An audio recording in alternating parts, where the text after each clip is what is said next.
И это портативный монитор для цифровых кочевников. 24,5 дюйма, IPS QHD сенсор с полным покрытием sRGB и адекватный цвет передачи для работы с фото и графикой, частотой обновления 165 Гц для поигрулек, и все это завернуто в тонкий корпус. Но как вы думаете, какой у него вес?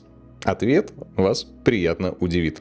Здорово, YouTube, Максим Густарев на связи, и сегодня у нас небольшой обзор на портативный, хоть и 24-дюймовый монитор от UPerfect UMax 24. И на мой взгляд, его смело можно назвать бескомпромиссным для цифровых кочевников, кто постоянно куда-нибудь мотается. Поехали.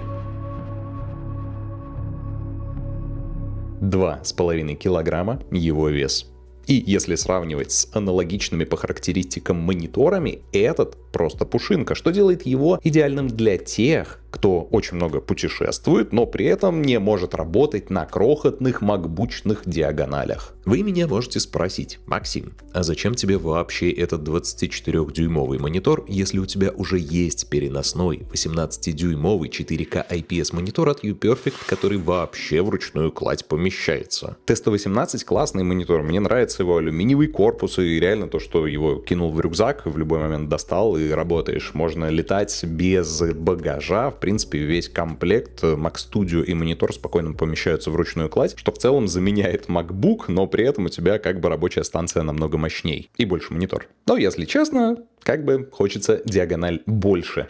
13 дюймов, 15, 18, да в целом все, что до 24 дюймов, это компактные диагонали. Реально хочется монитор больше, но при этом не хочется перевозить мониторы в стационарной заводской коробке, потому что они огромные. И просто так представить, что каждую поездку нужно будет покупать как минимум 2 перелета отдельного места в багаже для монитора, это просто нерационально, особенно если ваша поездка на 2-3 недели. В идеале нужно найти золотую середину. Тот монитор, который и по картинке, и по диагонали будет адекватным, но при этом его можно будет кинуть просто в чемодан, и он бы не занимал половину доступного пространства. Я честно открыл маркет, погуглил, какие мониторы вообще есть на 24-27 дюймов, чтобы было IPS, хотя бы QHD, Full HD, разумеется, я не рассматриваю. И желательно, чтобы герцовка была выше 60. И как бы все моники весят по 5 килограмм минимум, а в коробке и все 10. Ясное дело, с такими весами не покатаешься. На эмоциях я открыл почту, написал UPerfect и попросил монитор лично под мои задачи. И вот буквально пару дней назад мне пришел UMax 24, и это ровно та компактность, которая мне необходима. А теперь давайте по делу. Так как монитор у нас портативный, коробка у него тоже компактная. Вот, к примеру, коробка от моего Huawei раза в 3, наверное, больше. Внутри у нас сам монитор, инструкция и просто огромное количество проводов и адаптеров. 2 кабеля USB-C, USB-C, те самые, которые передают изображение, питание и данные. Это не просто зарядники, а полноценные видеокабели с поддержкой DisplayPort. 2 угловых адаптера USB-C, чтобы красиво и удобно завести провода за монитор. Это актуально, если вы используете его на стойке или в тесном пространстве, да и в целом с ним рабочее место как-то становится покрасивее. Также в довесок идет один HDMI, мини-HDMI кабель с таким же угловым адаптером, плюс блок питания на 45 Вт. То, что его положили в комплект, похвально. Монитор можно использовать прямо из коробки. Он не требует отдельной подставки. Сзади есть устойчивая откидная ножка, которая сразу позволяет установить его под удобным углом. Но все же я использую вот такой стенд.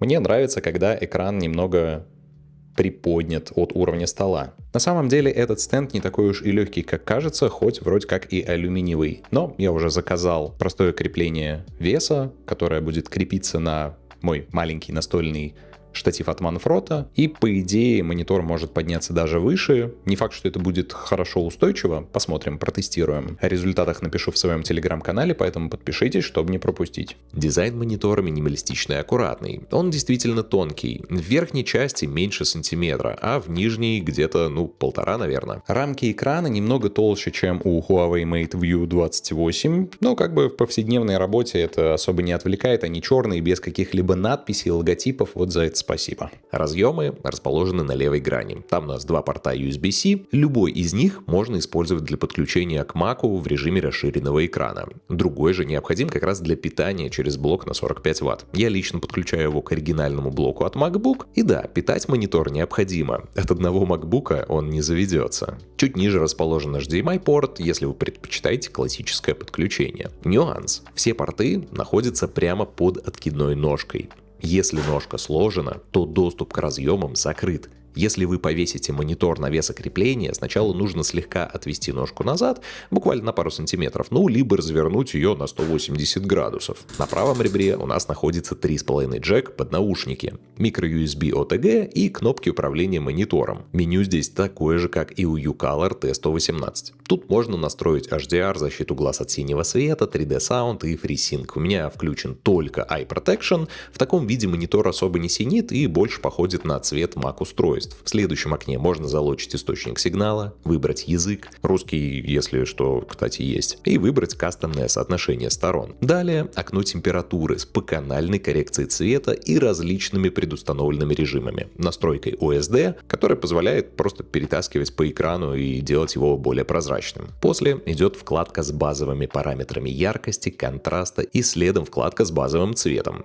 Тут уже можно повернуть экран на 180 градусов. В целом изменить ориентацию картинки намного легче в самой Mac-оси, но если вы фотографируете и у вас картинка идет на референсный монитор, либо через плату видеозахвата идет сигнал, либо с PlayStation вы играете, у вас монитор в пространстве перевернут, тогда воспользоваться этой функцией вы уже сможете. Но я уверен, по умолчанию этой функцией будут пользоваться в Австралии. А что у нас по цвету? Как только я достал монитор из коробки, включил, сравнил, картинка была немножечко синеватая, прям по классике. Но цвета легко подгоняются под макбучные, парочкой движений в настройках работы с каналами. И это информация для тех энтузиастов, кто думает, что калибровка монитора решает все проблемы с цветопередачей. Нет. У какого-нибудь Васи iPhone 11 на IPS, а у Маши Samsung Galaxy AMOLED. И смотря на ваши фоточки, они увидят две абсолютно разные картинки. И динамика цвета там может быть не только по оттенкам, но и по гамма-кривой, по точке черного, точке белого, глубине самого вот этого черного цвета. Поэтому не занимайтесь фигней. Если вы делаете фоточки для интернета, возьмите любой IPS-монитор, возьмите телефон среднестатистический, не знаю, какой-нибудь iPhone, посмотрите на цвет, сравните, попробуйте через менюшечку поднастроить цвета, плюс-минус, не обязательно вам точное совпадение, чтобы приблизительно совпадал оттенок, чтобы приблизительно совпадала температура, этого будет выше крыши, чем достаточно. Ну а если вопрос калибровки не дает вам прям уснуть, напишите мне в комментариях, что вам интересна тема калибровки монитора, и я запишу отдельный ролик, где отвечу вот на все эти вопросы и уже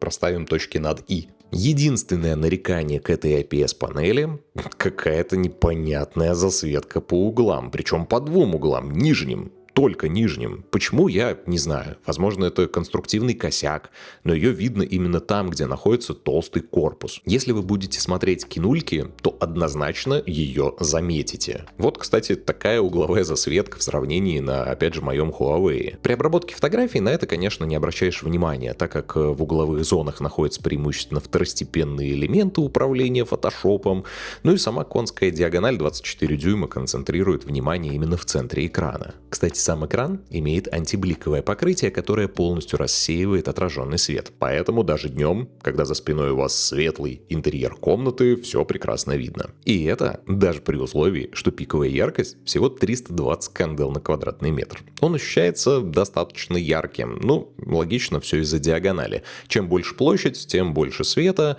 Так работает исключительно наш мозг. И вот у меня сейчас в комнату падает солнце. Я не могу сказать, что я прям страдаю при ретуши фотографий. Разрешение QHD 2560 на 1400 точек. Вообще, что это такое на современном мониторе? Мне кажется, вообще QHD это что-то из прошлого десятилетия. Но мое удивление, когда я увидел статистику мониторов пользователей Steam. Там больше половины используют мониторы Full HD. Ясное дело, что для игр 4К не так уж и важен, как для работы. Поэтому QHD можно считать чем-то средним. Это и поработать можно адекватно, и в игрульки поиграть. Тут у нас плотность пикселей 120 точек на дюйм. Не густо, пиксели видно, и они такие жирноватые. На 4К 27-дюймовых мониторах PPI доходит до 164, а на макбуках плотность переваливает за 220. Получается, что плотность точек у UMax 24 в 2 раза меньше, чем у того же самого MacBook Air. Но смотрите-то вы на него с большего расстояния. Если говорить о реальных рабочих расстояниях, вот если бы я сидел за MacBook'ом, я бы находился на таком расстоянии, вот 2 руки. До монитора еще одна рука помещается. То есть получается, что сидя за монитором с плотностью точек 120 ppi по сравнению с 220 ppi, у меня монитор находится в 1,5 раза дальше, соответственно, его ppi можно как бы увеличить по угловому размеру, я имею в виду. Поэтому с такого расстояния точки не так уж и отвлекают. А вот что действительно расстраивает в QHD мониторах, это масштабирование самой macOS. Она просто не рассчитана на QHD внешние мониторы. Вот у меня открыт Telegram, и масштаб элементов, наблюдая их с условного рабочего расстояния там 70 сантиметров, будет казаться мне супер мелким. Я могу выбрать большее масштабирование, но это вторая крайность, и в результате все будет просто гигантским. Все промежуточные варианты, они будут мылить картинку, а также грузить систему, потому что система будет рендерить в 2 раза большее разрешение, потом даунсэмплить его и вставлять в экран. Лично я выставил разрешение по умолчанию, элементы маленькие, но в фотошопе вообще нет никаких проблем, потому что я пользуюсь клавиатурными сочетаниями, все знаю и так, где находится, а если мне нужно что-то посерфить в интернете, я просто увеличиваю масштаб через Ctrl+, до 150, там, до 140%. Кстати, в мониторе есть аж 2 динамика, каждый по ватту. Но слушайте, я вам крайне не рекомендую, иначе уши отвалятся. Единственное, что радует, у UMax 24 Fast IPS на 165 Гц. А это значит, что его можно использовать в том числе и для поигрулек. На моем Mac Studio M4 Max, конечно, PUBG не запустишь, это грустно. Но, к примеру, в Ведьмака через кроссовер на Full HD можно спокойно покатать в те самые 165 Гц. Для меня, как для любителя игр, но всю жизнь просидевшего за 60 герцами, это удивительный опыт. Мы вот с Инкой сейчас проходим Clair Obscur на Маке через эмулятор винды. И я думаю, пилить мне видеообзор базового M4 Max Mac Studio или нет. Хотел бы сделать прям большую подборку игр и показать, как оно вообще все работает. Если тема интересна, дайте знать в комментарии. Все-таки тема немного далека от фотографии, но записать хочется такой ролик. А теперь давайте обсудим цену. На официальном сайте он стоит 35 тысяч рублей. Нехило. Можно легко найти подобные по характеристикам моники в 2 раза дешевле. И тут вопрос, а за что переплачивать? Компактность, ребят. Этот монитор не для того, чтобы его повесили на стенку и он там висел. Нет. Хоть он и имеет в диагонали 24 дюйма, в первую очередь он монитор портативный. Монитор весит всего 2,5 килограмма. Его можно легко поднять одной рукой и быстро переместить в любое удобное место в комнате. Никаких вам громоздких адаптеров не нужно, вот этих кирпичей по килограмму, ну сколько там, 700 грамм средний адаптер. Весь комплект, включая провода, зарядку, монитор, вот эту стойку, переноску, будет весить, ну сколько там, 3 килограмма. А это значит, что его удобно будет таскать с места на место. К нему я, кстати, заказал еще переносной чехол. Вот такой он большой. А чтобы не повредить экран при транспортировке, я использую поролоновую прокладку. Она идет в комплекте прямо в коробке от производителя. В таком виде я уже не побоюсь перевозить монитор в чемодане, ну даже при условии, что все мы знаем, как чемоданы бросают в аэропортах. В следующей своей поездке я этот монитор возьму в багаж, в чехле с вот этой поролоновой штучкой. Обязательно расскажу, выживет ли он или нет в своем телеграм-канале, сделаю отдельный пост, прям напишу подробненько, поэтому подпишитесь, не пропустите. Подводя итог, этот монитор стоит рассматривать как дополнительный портативный монитор для тех, кто постоянно ездит. Его классно брать с собой в багаж в путешествие, либо его использовать как дополнительный монитор, там, не знаю, если вы стримите, у вас там может чат вылезать, если вы кодите, у вас там могут быть кинульки открыты. Его компактность и легкость позволяет его разместить практически везде, в том числе на простом штативе в студии в виде референсного, 24-дюймового монитора. Это классно. А прикиньте, короче, его подвесить на клетку и использовать на камере, как на камерный монитор. О, это уже следующий уровень. Пишите, что думаете об этом мониторе в комментарии. Также обязательно поставьте лайк, подпишитесь на канал, мне будет очень приятно. Ну и увидимся. Пока.